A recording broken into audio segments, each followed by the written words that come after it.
Un instante, una foto. Hemos venido aquí hoy a muchas cosas. Una época de cambios que devienen un cambio de época. A muchas cosas, a caminar, a marchar, a saltar, a cantar. Una frase, un sentimiento colectivo y las ganas de hablar de nosotros en nuestro idioma. Pero entre tantas cosas de las que hoy hemos venido a hacer aquí a Mar del Plata hoy, nuestros problemas, nuestras soluciones, nuestra América adulta y soberana. Y cada uno de nosotros trajo una pala.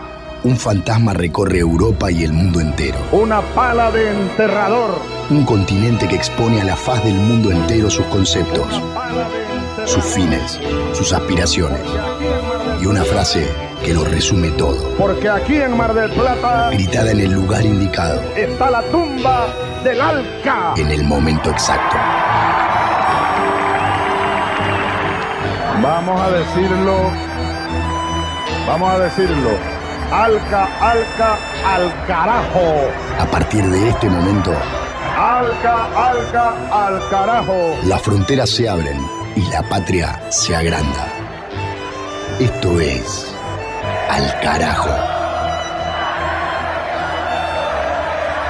Noticias, política y cultura de América. Esto es Al Carajo.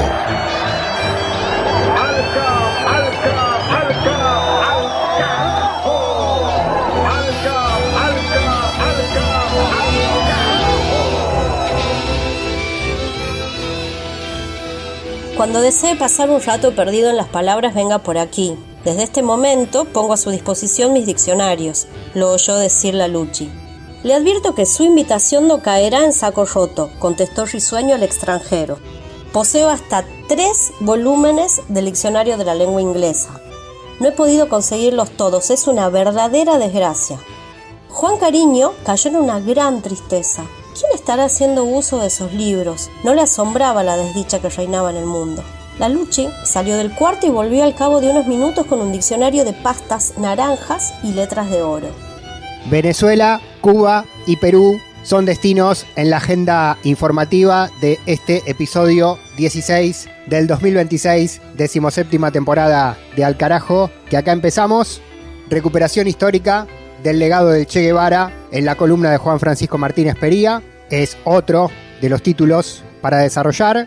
Cine documental latinoamericano, como siempre, a cargo de Paloma Carreira Griot, en la columna de Palis, las producciones audiovisuales del continente.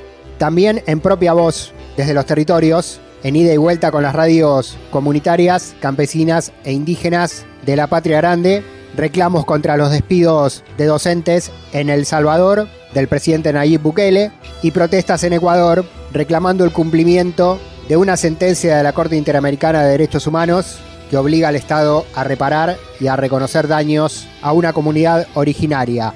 Más la música, más otros títulos y otros contenidos políticos, sociales y culturales forman parte del sumario para este nuevo encuentro que empezamos a compartir. Un episodio más que empezó, como siempre, con el histórico discurso del no al Alca, que le da nombre a este programa, Al Carajo Radio, artística de Germán Marcos, música de La Bidú y voz del comandante Hugo Chávez Frías, y la lectura de Mavi Sosa, otro pasaje más de Recuerdos del Porvenir de la novelista mexicana Elena Garro, el libro que nos acompaña y que vamos a seguir abriendo en el desarrollo de esta recorrida por el continente. Mi nombre, Pablo Daniel Ovín, en la conducción y producción periodística, invitando a viajar y a pintar la aldea y a pintar todas las aldeas, todos los pueblos, a través de sus realidades. A los primeros títulos ya, país por país y región por región. Del Atlántico a los Andes, del cerro a la cordillera. Al Carajo. Las noticias de América.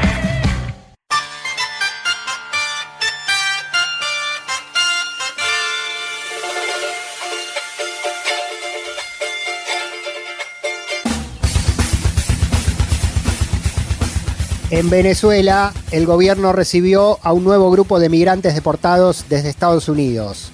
La repatriación se realizó en un avión que partió desde Miami, en el estado de la Florida, para llegar al aeropuerto internacional Simón Bolívar de Maiquetía, ubicado en el estado venezolano de La Guaira. El operativo trajo de vuelta a 124 ciudadanos y ciudadanas que habían sido capturados en territorio norteamericano por el ICE, la fuerza antimigratoria de Trump, acusados de haber ingresado y permanecido de manera ilegal dentro de Estados Unidos. Los retornados son 80 hombres, 36 mujeres y 8 menores de edad, quienes recibieron asistencia y tutelaje legal del Estado venezolano, que se encargó de gestionar el regreso. A su arribo a la terminal aérea, el grupo cumplió con los protocolos establecidos de migración y atención sanitaria integral para luego ser devueltos a sus hogares por los funcionarios de seguridad. Se trató del vuelo número 161 desde el mes de febrero hasta la fecha, periodo en el cual volvieron al país más de 28.000 venezolanos y venezolanas que se encontraban en situación de criminalización en distintas ciudades estadounidenses.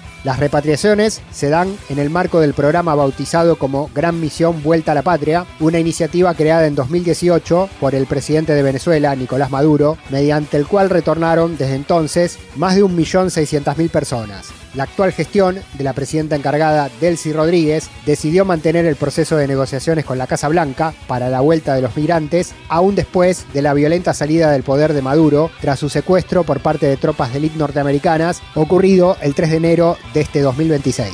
Al carajo.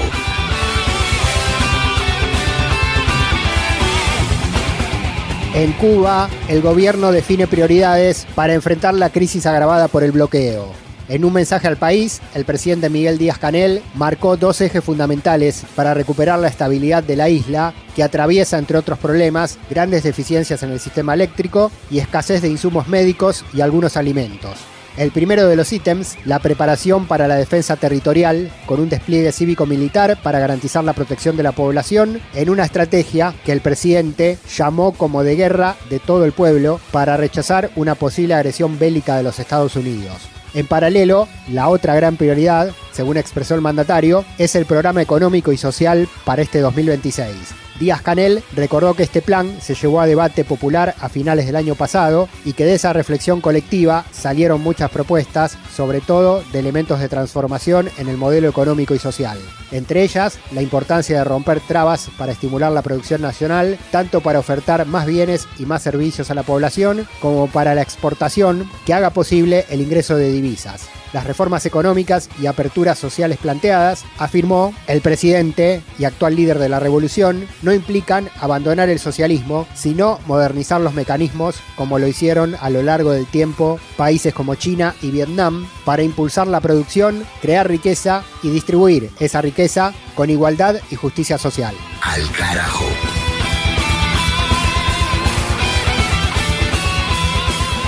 En Perú, Roberto Sánchez planteó a Keiko Fujimori revisar el 100% de las actas electorales. El candidato de la izquierda le propuso a su rival de la segunda vuelta presidencial, realizada el pasado 7 de junio, que ambos soliciten de manera conjunta una revisión exhaustiva del proceso electoral con la participación de veedores internacionales. El pedido se da ante las dudas e indicios de irregularidades que, según Sánchez, deben ser aclarados para otorgar mayor certeza a los resultados. Además, observó que ambas fuerzas políticas habían cuestionado determinados votos y actas en distintas regiones del país. Y mientras la derecha pretende anular votos campesinos y mineros del sur, la izquierda señala irregularidades en Lima y particularmente en la votación de peruanos y peruanas en el extranjero, que es la que le dio una leve ventaja a Keiko en el final del conteo rápido. La respuesta de Fujimori al pedido de su contrincante fue negativa, alegando que no se puede pedir un recuento porque sí y que deben haber motivos fundados, los cuales antes esgrimía su partido, pero que ahora que va ganando dejó de reclamar. En tanto, para pedir la impugnación de la cantidad de mesas recurridas por Juntos por el Perú, el partido debería afrontar un pago cercano al $1.000.000. Según el Jurado Nacional Electoral, que solo está admitiendo la revisión de algunas de esas actas observadas, el resultado definitivo se conocerá recién durante los primeros días de julio. Ante la indefinición, el candidato Pedro Castillo llamó a seguir sosteniendo el reclamo popular por la transparencia del resultado en las calles de manera pacífica. Nuestro pueblo y nosotros, de la manera más responsable, de la manera más ordenada, llamando a la movilización pacífica que ha iniciado ya en autoconvocatorias diferentes regiones, nos sumamos a esa convocatoria formal, porque exigimos cero controversias, exigimos transparencia, respeto a la seguridad jurídica, a la convicción de las actas, convicción del voto, a la cadena de custodia, así como que se respete todos los votos como corresponde, pero con cero controversias. Que se respete el voto, que se afiance el sistema de justicia electoral. Creo que fortalece la legitimidad, fortalece la democracia, fortalece la confianza. De norte a sur, de este a oeste. Al carajo. Un viaje por el continente. Aterrizamos en Panamá, ahora siguiendo el viaje latinoamericano que propone este programa de radio, con la política, con la información, con la cultura y con la música. Esta banda se llama Señor Loop. Tienen como marca en su historia ser de las primeras en hacer reggae en castellano en el centro del continente, con una evolución a lo largo de los discos, mezclándose con el funk, con la experimentación y también con la música originaria panameña. Esta canción de ellos se llama El Mono y la Culebra. Señor Loop, de la República de Panamá, sonando. Andando por la selva se encontró con la culebra y le dijo: mono, ¿pa' dónde vas? Quédate quieto, no te muevas. Culebra, déjame pasar, que mi mona está esperando. No me tiene que matar, aquí resolvemos algo. Esta es la historia del mono y la culebra, desafiando las leyes de la selva. Todos los sentidos siempre alerta, que aquí no hay un Tarzán que venga y te resuelva. Entonces la culebra le dio la media vuelta y dijo un perezoso, ya casi sin aire el mono suplicó: hoy por mí, mañana por ti, resuélveme. Hoy por mí, mañana por ti, resuélveme. Resuélveme, resuélveme, resuélveme y suéltame.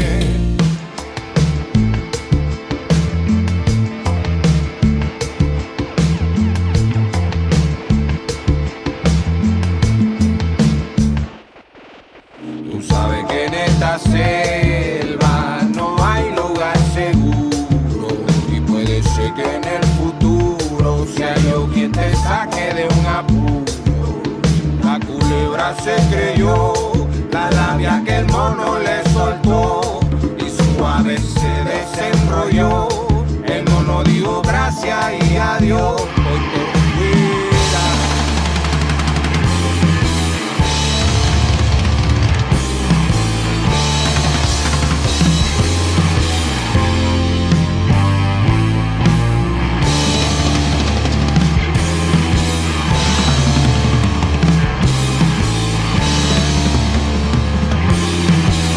Hoy por mí, mañana por ti, resuélveme.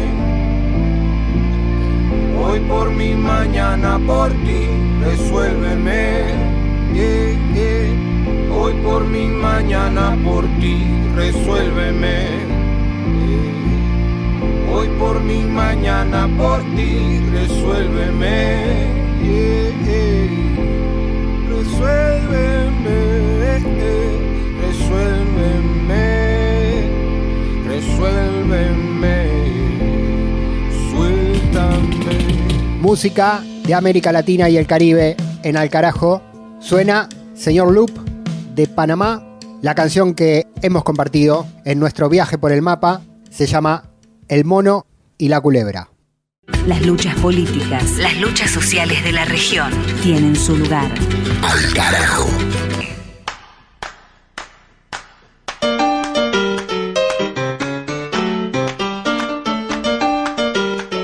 Junio de 2026, el mes de los 98 años del nacimiento de Ernesto Che Guevara. El pasado 14 de junio hubiera cumplido 98 años. Vamos a traer aquí no conmemoraciones de calendario ni festejo simbólico, sino legado político y estratégico del histórico líder argentino, cubano, latinoamericano, en un momento histórico en el que la revolución que él fundó está atravesando un momento de crisis profunda ante los embates del bloqueo norteamericano que se profundiza cada vez más. Lo vamos a hacer con Juan Francisco Martínez Pería, historiador, docente del Centro Cultural de la Cooperación de Buenos Aires, presente en Al Carajo una vez más. Hola Juan, vamos con el legado político del Che.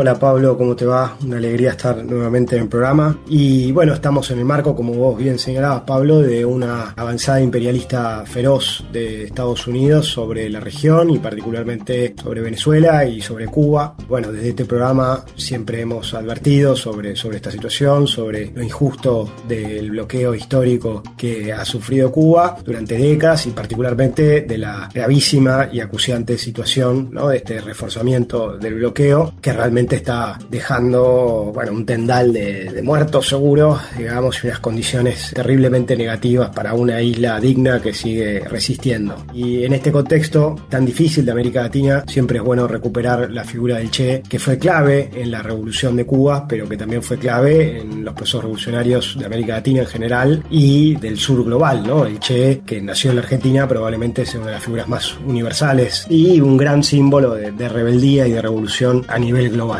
La biografía del Che es más o menos conocida, nos vamos a centrar sobre todo en sus ideas, ¿no?, y en su proyecto político, sociopolítico. El Che nace en Rosario en 1928, vivió en Córdoba, de una familia más bien de clase media alta, y desde muy joven tiene intereses políticos, pero sobre todo va a haber dos viajes que van a ser muy formativos, ¿no?, dos viajes por América Latina, uno de ellos que dio lugar a la famosa película, ¿no?, Diario de Motocicleta. Esos viajes se pueden leer a partir de los diarios que el Che fue escribiendo, ¿no? Esos viajes donde él, además, mientras estudiaba medicina, son muy formativos, ¿no?, para él, en el conocimiento de la región, ir conociendo la dificilísima trayectoria política y cultural y social de nuestra región. Sobre todo lo va a marcar mucho la experiencia en Bolivia, la experiencia en Brasil, y bueno, todo ese periplo lo va a ir dándole esa mirada política comprometida desde muy temprano, y también todo un proceso de autoformación, ¿no?, en ideas marxistas y de izquierda, y sobre todo hay una experiencia también muy importante que es la de Guatemala, ¿no? Acá también es importante señalar el vínculo con la primera esposa del Che, ¿no?, que era militante del APRA. Tenemos una suerte de trasvasamiento ideológico, ¿no?, y de este proceso de formación latinoamericana del Che, tanto a través de la práctica como de sus lecturas y de sus vínculos. La experiencia en Guatemala es muy importante, ¿no? Guatemala tuvo una larga dictadura, ¿no?, de Jorge Ubico. A mediados de la década del 40 hubo una revolución, que fue la Revolución de Octubre,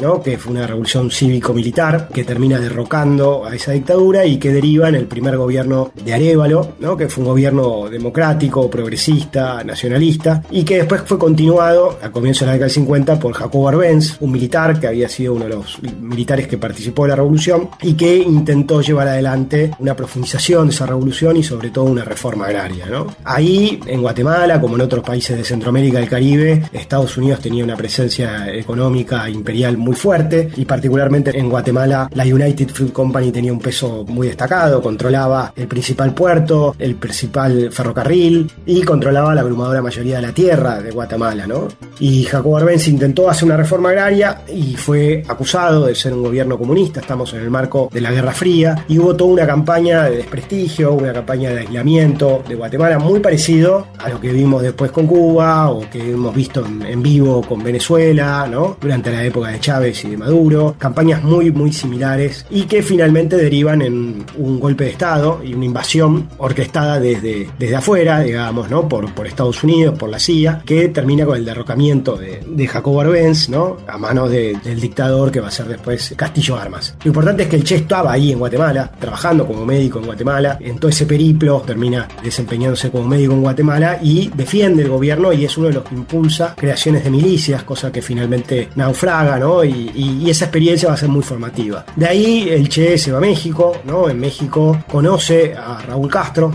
¿no? Al cual ahora Estados Unidos empezó a procesar y quiere acusar, digamos, lo acusa de una acción terrorista, ¿no? Y que estamos ahí a 2 minutos de que intenten llevárselo, como han hecho ilegalmente con Maduro, ¿no?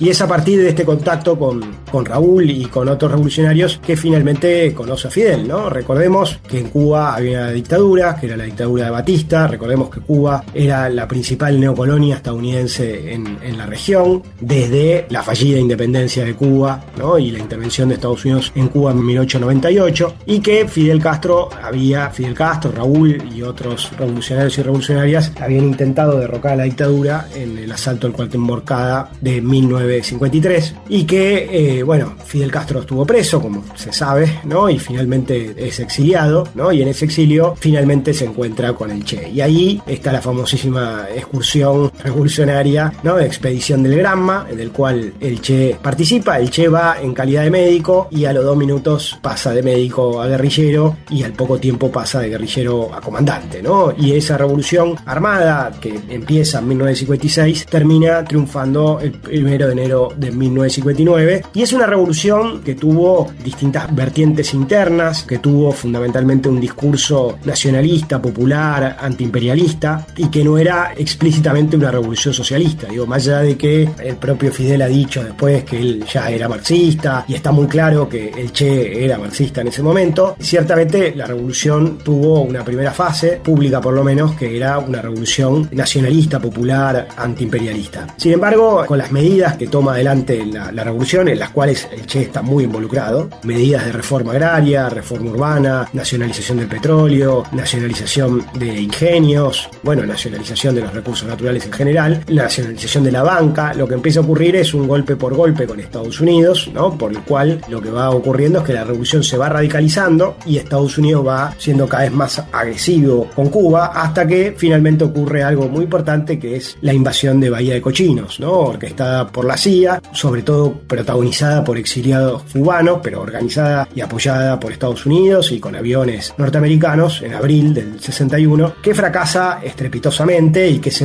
la primera gran derrota, yo diría, después de la experiencia de Sandino, el triunfo del sandinismo en Nicaragua. Es la primera gran derrota de Estados Unidos, del imperialismo estadounidense en nuestra región, una batalla épica, digamos, ¿no? Con un rol muy destacado del liderazgo de Fidel y obviamente la participación también del Che. Y ahí, inmediatamente después de ese triunfo tan importante, se declara, ¿no? En un acto muy masivo, el carácter socialista de la Revolución Cubana, y se va también profundizando algo que ya había comenzado un poco antes, pero que se va profundizando, que es el vínculo con la Unión Soviética. Sin embargo, me parece muy importante, Pablo, siempre destacar que el vínculo con la Unión Soviética fue complejo. Muchas veces se ha dicho, Cuba pasa de una dependencia a otra, ¿no? Pasa de un imperialismo a otro. Yo creo que esto merece ser matizado. Creo que además que, la situación de Cuba, de esa agresión tan fuerte del imperialismo estadounidense, no quedaba otra, digamos, de alguna manera de recostarse, obviamente, con la Unión Soviética, pero salvo momentos muy puntuales de la historia de la relación entre Cuba y la Unión Soviética, en líneas generales lo que uno puede decir es que la experiencia cubana tuvo su enorme originalidad, su enorme particularidad, que fue una revolución por sus propios términos y que tuvo su propio proyecto político, social, económico, ¿no? Y que el Che fue un actor clave de ese proyecto, ¿no? Entonces, en la década del 60, comienzo de la década del 60, el Che va a ocupar varios roles, va a ser director del Banco Central de Cuba. Ahí hay una anécdota muy conocida, que es que en una reunión preguntan si alguien es economista y el Che dice yo, y en realidad él había entendido si alguien era comunista, digamos, y termina siendo nombrado presidente del Banco Central. Después va a ser ministro de Industrias, también va a jugar roles muy importantes en términos diplomáticos. Muy tempranamente el Che empieza una gira por todo el mundo, vinculándose con grandes figuras del tercer mundo, y va a jugar varios roles institucionales, y sobre todo me parece que ahí hay dos cosas que son muy importantes. Una, el Che como teórico y promotor de la revolución en América Latina y el tercer mundo, y otra, debatiendo el modelo socialista, ¿no? Que debía construirse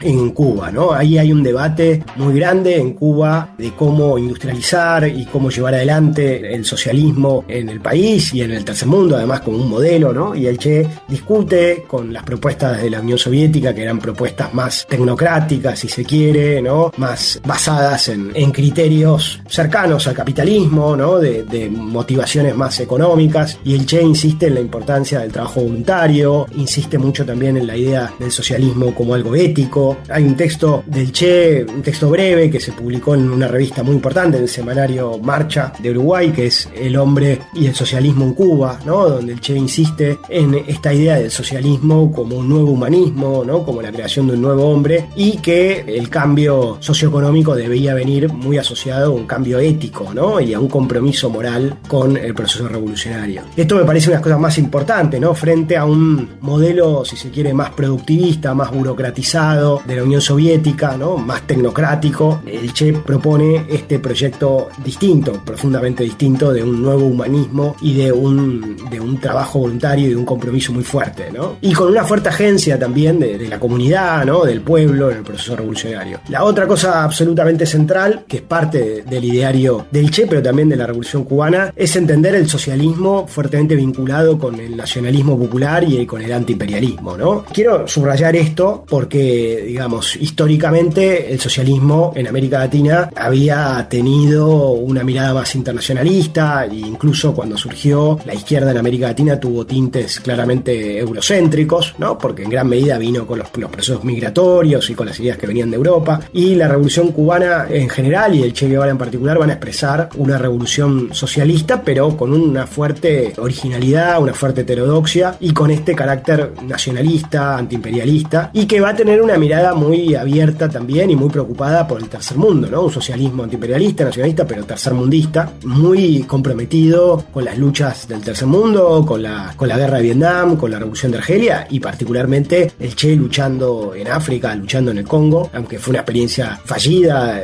fue algo muy importante, y ni hablar después de lo que se conoció como el operativo Carlota, Operación Carlota, ¿no? De la participación cubana en la guerra civil de Angola, en Etiopía también, ¿no? Que fue muy importante para la liberación de Namibia y para el fin del apartheid y para el fin de la guerra civil en Angola. Pero eso es algo posterior, ¿no? Pero uno puede ver los antecedentes ya en el Che. También es muy importante la Tricontinental, ¿no? Organizada en 1966, en la cual el Che no participó directamente, pero mandó un mensaje revolucionario. Y la otra cosa absolutamente fundamental es la guerrilla, ¿no? El proyecto guerrillero. El Che va a escribir, por un lado, un texto que tiene que ver con la experiencia, ¿no? de lo que fue la Revolución Cubana y la guerrilla cubana, donde él hace un relato del proceso revolucionario, ¿no? Y un aprendizaje de ese proceso revolucionario. Pero después la otra cuestión fundamental va a ser el manual de guerrillas del Che, ¿no? Donde la idea central es plantear, algo que él también va a plantear en otros textos, es que lo que ocurrió en Cuba no era algo excepcional, ¿no? Sino que era algo de alguna manera exportable al resto de la región y que era un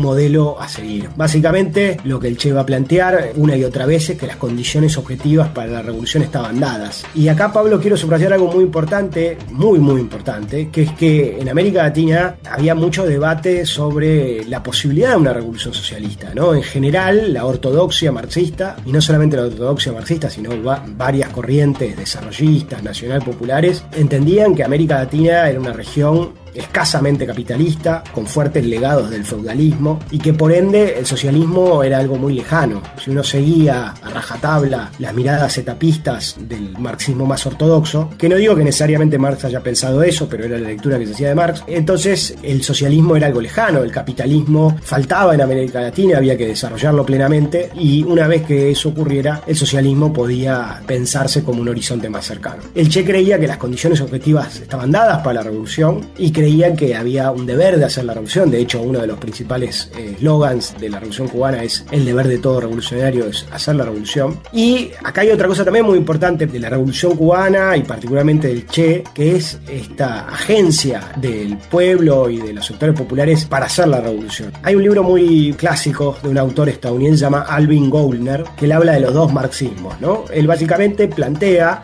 que en Marx hay como dos ideas medio contradictorias, ¿no? Una que dice que la historia avanza por la lucha de clases, y otra que plantea el propio Marx, que dice que la historia avanza por la tensión entre las relaciones de producción y las fuerzas productivas, ¿no? Las relaciones de producción son básicamente las relaciones de trabajo, digamos, entre seres humanos, y las fuerzas productivas tienen que ver más con el aspecto técnico, el aspecto más material y técnico de la producción. Entonces Marx plantea las dos cosas, ¿no? Que por un lado la lucha de clases y por otro lado que hay un momento donde las las fuerzas productivas avanzan tanto que las relaciones de producción se vuelven vetustas y cambian, ¿no? Entonces, para este autor, Alvin Gowner, hay como dos vertientes. Aquellos en el marxismo que serían como más tibios, que dicen, bueno, vamos esperando que las estructuras avancen y el socialismo va a venir solo, por decirlo de una manera, habrá que empujarlo. Y otros que dicen, no, es lucha de clases, ¿no? Entonces, una vertiente más caliente o más revolucionaria. Diríamos Lenin, Trotsky, Fidel, Mao, en definitiva los que hicieron revoluciones, ¿no? Que creían que la agencia revolucionaria era clave. Entonces, para el Che, las condiciones estaban dadas, lo que había que crear eran condiciones subjetivas, y esas condiciones subjetivas solamente se podían dar en la acción. Y esto fue un quiebre importante, porque en América Latina sobraban los socialistas de café o los revolucionarios de café, que tal vez hablaban mucho, pero hacían poco, ¿no? Y entonces, acá hay un llamado a la acción, que no es solamente un llamado, sino que el propio Che puso el cuerpo, ¿no? Y que Fidel, obviamente, también, y que básicamente entonces entiende que la revolución depende en gran medida de la agencia de los actores políticos y sociales, ¿no? Entonces el Che plantea primero esto, segundo, que la revolución no se va a hacer pacíficamente, digamos, ¿no? Que en América Latina las condiciones eran de hiperexplotación, las condiciones eran generalmente de dictaduras apoyadas por Estados Unidos y por las oligarquías y las clases dominantes, y que por ende el camino era el camino de la lucha armada. Esto también es un corte importante, porque hasta ese momento, más allá de que la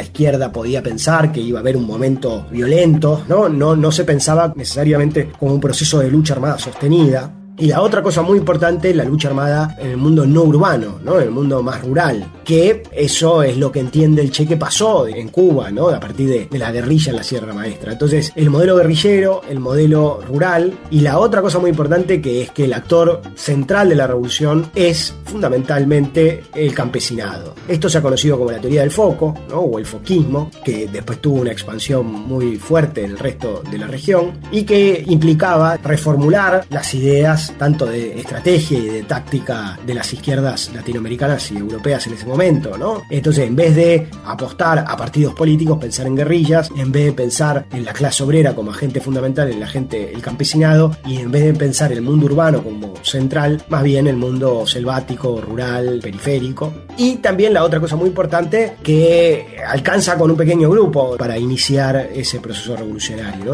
Un pequeño grupo de gente muy comprometida y de gente muy preparada alcanza para iniciar el foco guerrillero. El Che no se dedicó solamente a hablar, digamos, sino que hizo, como ya hemos dicho, puso el cuerpo en África y intentó un proyecto guerrillero en la Argentina. En la Argentina, la primera guerrilla que existió fue una peronista que se llamó Uturuncos en diciembre de 1959, pero la segunda, y que fue inspirada e iniciada por el Che, fue el Ejército Guerrillero del Pueblo, liderado por Massetti, por un periodista que había participado en Prensa Latina, y que ese Massetti el sobrenombre que asume es el de comandante segundo, porque comandante primero era el Che. Pero finalmente el Che elige iniciar el foco guerrillero en Bolivia, entendiendo que Bolivia y que los Andes podían servir como una gran sierra maestra latinoamericana. Y esta es la última cosa que me parece importantísima, Pablo, y hay que siempre subrayar, que es la idea de una lucha continental, ¿no? De la idea de recuperar el proyecto bolivariano, la noción bolivariana de que esta es una región balcanizada y que el Che no era un argentino luchando en Cuba o un argentino luchando en Bolivia, sino que era un latinoamericano luchando en diferentes partes de la región. Esto me parece absolutamente sustancial. Lamentablemente, la experiencia del Che en Bolivia fracasó, se ha discutido mucho por qué fracasó. Unos creen que tuvo mucho que ver con la traición del Partido Comunista Boliviano, tuvo que ver con el lugar donde se inició la guerrilla, la desconexión con los mineros de otras zonas de Bolivia, ¿no? Y distintos factores, bueno, también obviamente la intervención de Estados Unidos y los Rangers organizados por Estados Unidos. Recordemos que en ese momento había una dictadura, que era la dictadura de René Barrientos, pero más allá de tal vez los errores de cálculo, lo cierto es que el Che puso el cuerpo y pagó con su vida esa experiencia, pero que lo más importante es que sembró con su ejemplo, con sus ideas, y en América Latina, en la década del 60 y la década del 70, hubo infinidad de procesos revolucionarios inspirados por el Che, que en su mayoría fracasaron, pero realmente dejan un enorme legado para todavía hoy, ¿no? Para el presente. Impresionante la retrospectiva. Y para cerrar la columna con presente, quiero volver, Juan, al Che médico, porque hoy Cuba, entre todas las cosas que está padeciendo por el bloqueo, está padeciendo la degradación de su sistema de salud pública, con hospitales que no tienen insumos y bueno, viniendo el Che, un médico que iba por el continente atendiendo a quienes lo necesitaban, a personas excluidas y empobrecidas, y siendo el fundador de esa revolución que todavía es emblema en el mundo por su sistema de salud. Qué golpe simbólico, ¿no? Que Cuba no pueda comprar los insumos y tener en su tierra los medicamentos para seguir atendiendo, investigando y siendo ese emblema de salud que es la revolución. Coincido plenamente, Pablo. Uno de los aspectos más importantes, ¿no?, del éxito de la Revolución Cubana tiene que ver con el sistema de salud, que obviamente es otro gran legado del Che y de Fidel. Bueno, recordemos que Fidel se cumplen 100 años, ya hablaremos oportunamente de él seguramente. Y quiero sumarme a esto que vos comentabas, ¿no?, que es, bueno, lo que está ocurriendo en Cuba hoy, que es una situación dramática y que no pasa nada, ¿no?, o poco y nada. Realmente es pornográfico lo que está ocurriendo a cielo abierto. Ya una larguísima historia de agresión, ¿no?, una larguísima historia de bloqueo que se ha reforzado y que está llegando a situaciones absolutamente dramáticas, con apagones permanentes, con insumos absolutamente faltantes, y bueno, sumarnos a esta denuncia desde acá y bueno, con la esperanza de que se pueda revertir esta situación, por supuesto. 100%. Juan, muchas gracias como siempre por la historia en clave de presente latinoamericano. Gracias a vos, Pablo, un abrazo grande para vos y para toda la audiencia. Sigue adelante este capítulo de Al Carajo.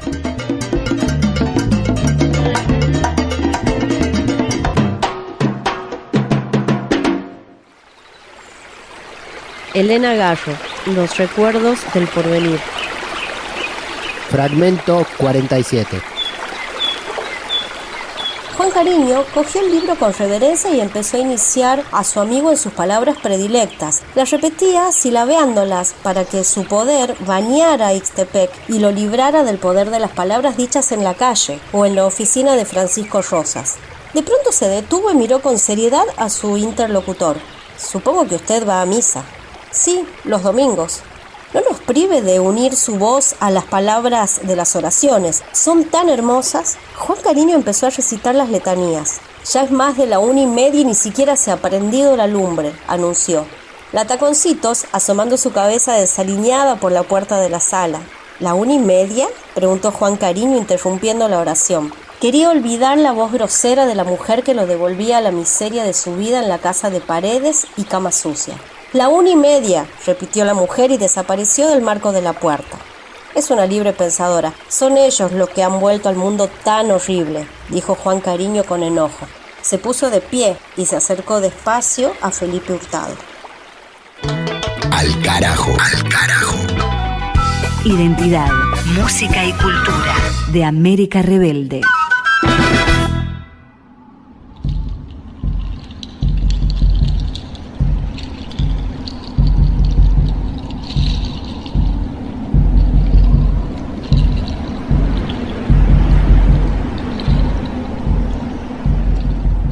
El cine latinoamericano es documental.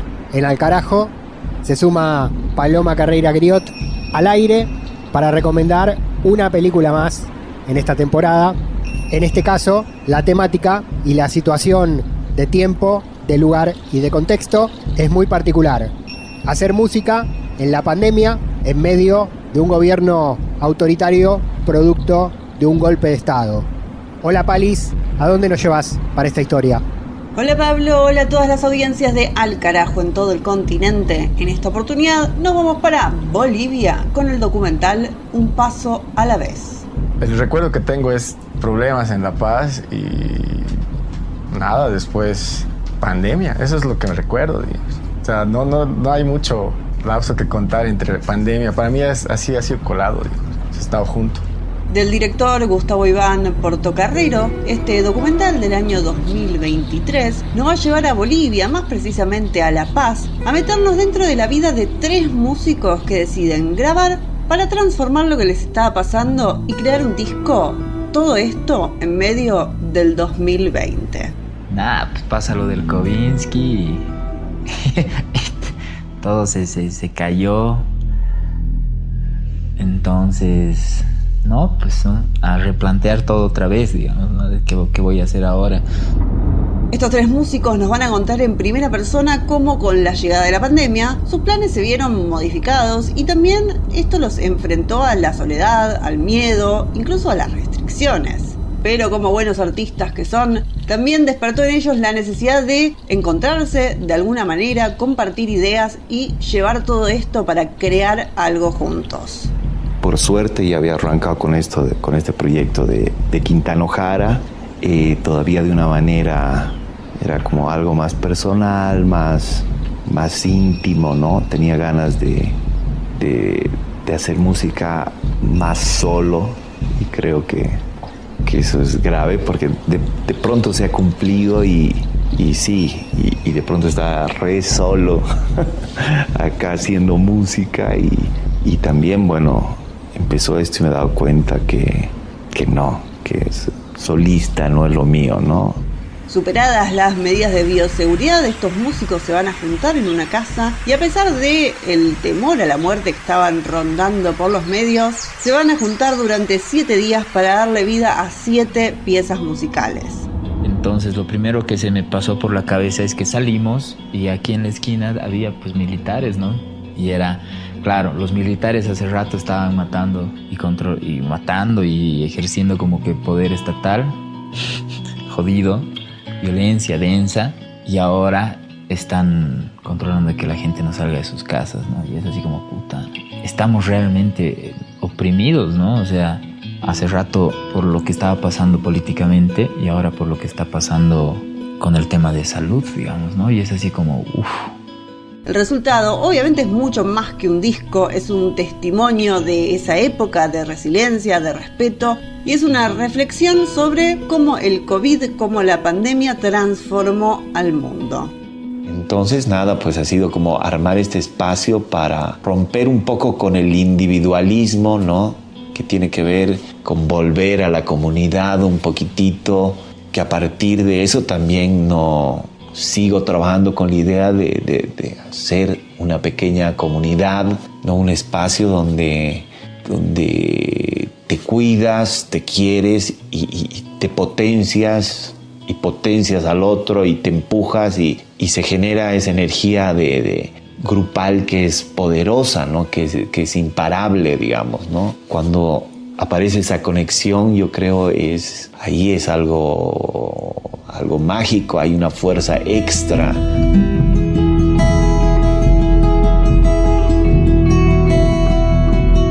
Un paso a la vez es este documental desde Bolivia del año 2023 del director Gustavo Iván Portocarrero. Lo pueden encontrar en las diferentes plataformas. Los 3 compositores que protagonizan la historia con su testimonio y con su arte son los bolivianos Dani Prieto, Fisher Fishman y Cristian Mercado. Y esta es su música.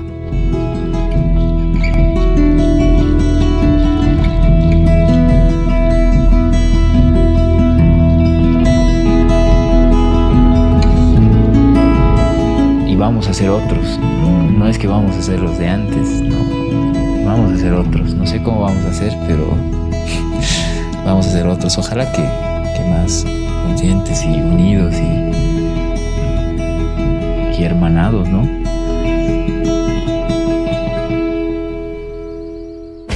Ni tratados de libre expoliación, ni tratados como incapaces. Al carajo.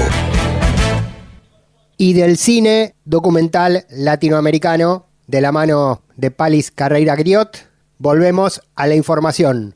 Cambiamos cámaras por micrófonos, otra vez, y hacemos enlace con las radios comunitarias, campesinas e indígenas del continente. Para más noticias, nos vamos a El Salvador, donde los gremios docentes denuncian al Ministerio de Educación del gobierno de Nayib Bukele por despidos de maestras y maestros, violando la estabilidad laboral del magisterio y provocando un paulatino vaciamiento de la educación pública en el país centroamericano. Crónica con testimonios en este informe que comparte a toda América Latina el colectivo de la radio YSUK de El Salvador.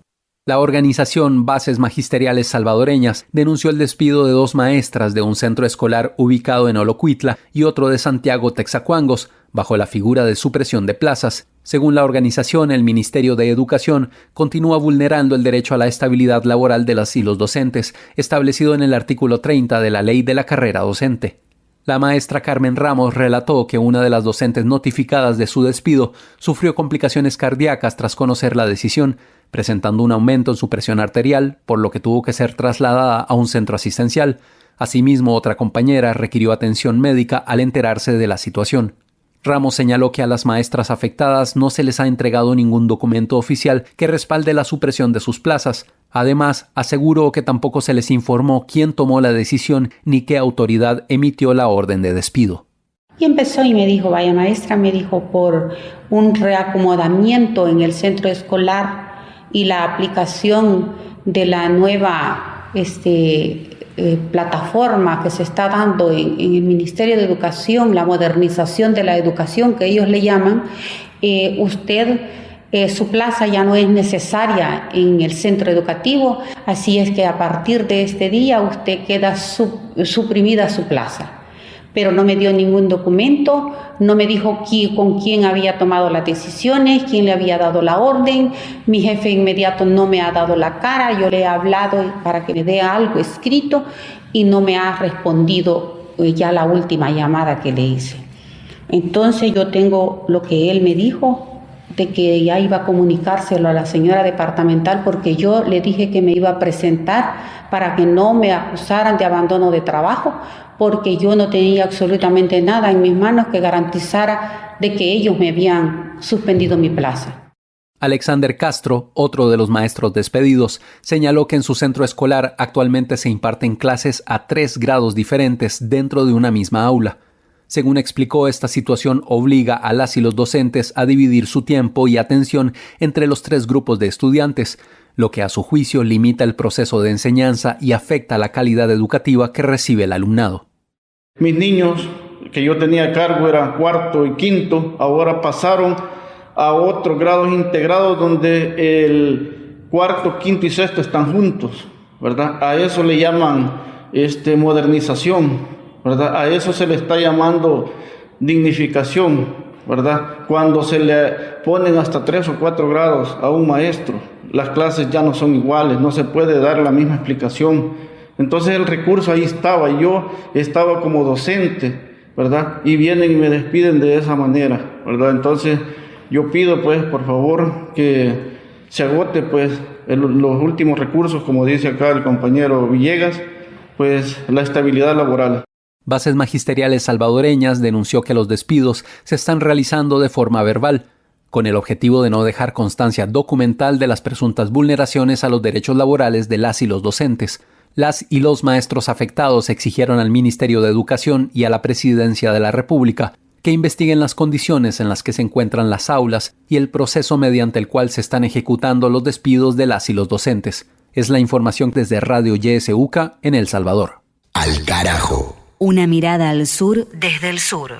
Y de El Salvador bajamos por el mapa hasta Ecuador. Noticia en desarrollo, reclamo de una comunidad originaria por el no cumplimiento de un fallo de la Corte Interamericana de Derechos Humanos que obliga al Estado del país sudamericano a reparar daños históricos al territorio y a las poblaciones. Vigilia, marcha, protesta y el llamamiento a la comunidad internacional. Mientras tanto, el presidente Daniel Noboa, de turista, viendo a la selección nacional en el Mundial. Informe de Rolando Goyes, periodista de la Red Corape, la coordinadora de radios populares del Ecuador. Saludos América Latina y el Caribe. Este es nuestro aporte desde Ecuador. Mediante una rueda de prensa en los exteriores de la Asamblea Nacional, el pueblo originario quichua de Sarayaku informó que luego de 14 años, la Corte Interamericana de Derechos Humanos los convocó a una audiencia de supervisión del cumplimiento de la sentencia del caso Sarayaku versus Ecuador. En 2012, la Corte dictó un fallo histórico a favor de este pueblo milenario, donde reconoció que existieron vulneraciones de derechos como son a la consulta previa libre y que fueron cometidas por el Estado al imponer proyectos extractivos. Sobre esto, Daniel Santi, presidente del pueblo Sarayaku, precisó que han pasado los años y no se ha cumplido con el dictamen. Después de 14 años, la Corte Interamericana nos ha llamado a una audiencia de supervisión del caso Sarayaku. Entonces, la delegación de Sarayaku hemos salido preparados, ya que el 18 de junio en San José de Costa Rica vamos a tener esta audiencia de supervisión del caso. Betsy Santi, líder de las mujeres de la comunidad, menciona que esperan que el Estado reconozca sus fallas y retire los explosivos que están en sus territorios. Que cumpla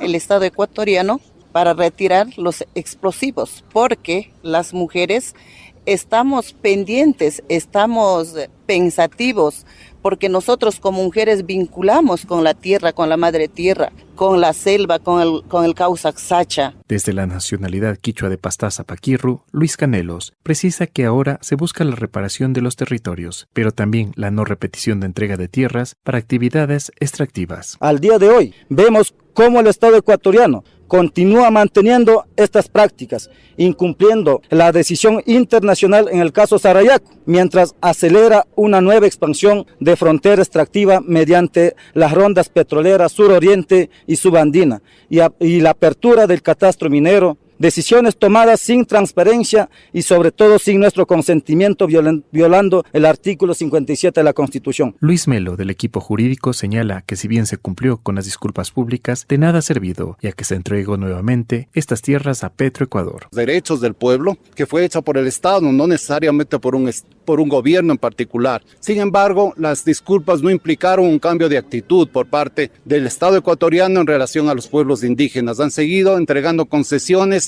sin información, sin consulta, sin consentimiento. En el caso del pueblo de Sarayaku, hay bloques petroleros que han sido asignados a Petroecuador sin que nuevamente se haya cumplido con este derecho. Las y los líderes representantes del pueblo Sarayaku señalaron que exigirán ante la Corte el cumplimiento integral de la sentencia emitida en 2012. Y este fue nuestro aporte desde la Coordinadora de Medios Comunitarios, Populares y Educativos del Ecuador. Nos escuchamos en una próxima oportunidad. De norte a sur, de este a oeste. Al carajo. Un viaje por el continente. Completamos la maratón por América Latina y el Caribe. Noticias, música, historia, cine, testimonios y también literatura. De la novela Los recuerdos del porvenir, de Elena Garro, fragmento número 48. Juan Cariño se quedó pensativo en el umbral de la puerta de entrada, haciendo señales de adiós al extranjero, que se alejó en el resplandor de las 2 de la tarde.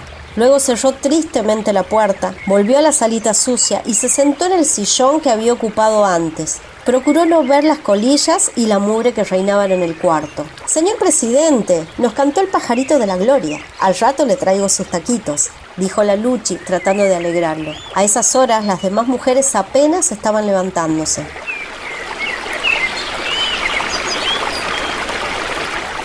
En esos días era yo tan desdichado que mis horas se acumulaban informes y mi memoria se había convertido en sensaciones. La desdicha, como el dolor físico, iguala los minutos. Los días se convierten en el mismo día, los actos en el mismo acto y las personas en un solo personaje inútil.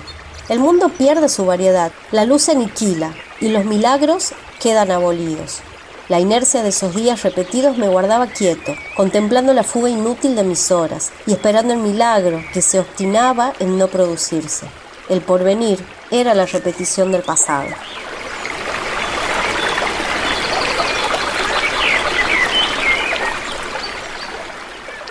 Aquí se queda la clara, la entrañable transparencia de tu querida presencia, comandante Che Guevara. Mavi Sosa, como siempre, en las lecturas. Cerramos el episodio número 16 del año 2026 de Al Carajo Radio. Estuvo Juan Francisco Martínez Pería en la sección de historia sobre el legado del Che Guevara, presente y recurrente, Paloma Carreira Griot y Bolivia, documentada en el cine, con la película Un Paso a la Vez, más los colectivos radiales desde los territorios, YSUK con Noticias del Salvador, la red Corape desde el Ecuador, más información en Cuba, en Venezuela y en Perú, esperando la resolución de otra novela política, en este caso, de nuestra América, que es el balotaje peruano, las impugnaciones y la pelea voto a voto entre la derecha de Keiko Fujimori y la izquierda de Roberto Sánchez. En la misma Colombia, tras el balotaje del domingo, seguiremos informando a través de las voces desde los territorios, como siempre en este ciclo.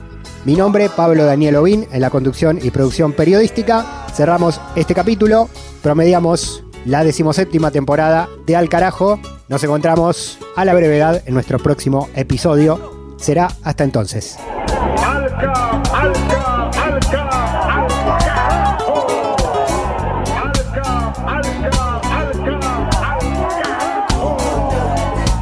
Vienes quemando la brisa, comandante, con soles de primavera, comandante, para plantar la bandera, comandante, con la luz de tu sonrisa,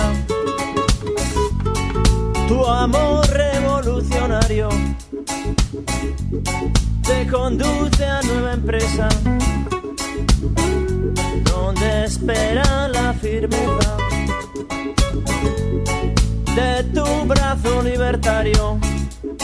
Aquí se queda la clara, la entrañable transparencia de tu querida presencia, comandante Che Guevara, de tu querida presencia, comandante Che Guevara.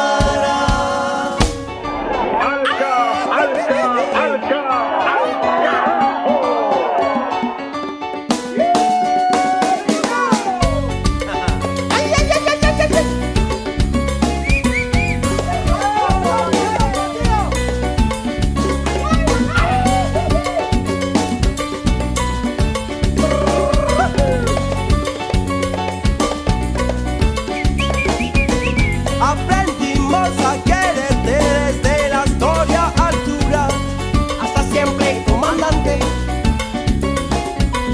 Tu mano